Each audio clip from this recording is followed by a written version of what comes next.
সেলিম। আব্বা। সেলিম, এই তুই বিয়ে করেছিস? হ্যাঁ মা, এটা তোমার বৌমা। তুই আমাদেরকে না জানিয়ে বিয়ে করে এনেছিস? হ্যাঁ আব্বু, আমরা বিয়ে করে ফেলেছি। খুব ভালো করেছো, বিয়ে করেছো। তা তোমরা আমার বাড়িতে এসেছো কেন? বিয়ের পর তো মেয়েদের শ্বশুর বাড়ি আসতে হয় আব্বু। তবে এই আস্তানা কথা ভুলে যাওয়াই ভালো। মানে? মানে তোরা যখন দুজন দুজনকে ভালোবেসে বিয়ে করেছিস, তাহলে ভালোবেসে সংসার করগা। এটা উঠ।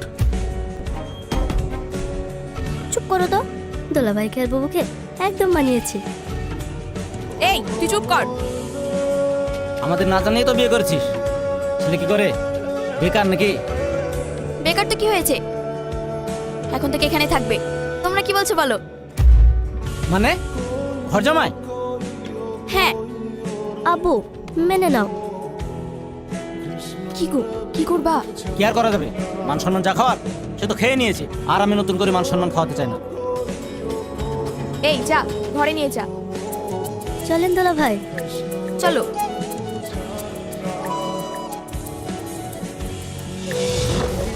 শোনো, যা হওয়ার হয়ে গেছে। এমনিও আমাদের একটা কাজের লোকের দরকার। ওকে দিয়ে নয়তো বাড়ির সব কাজ করাবো। হুম।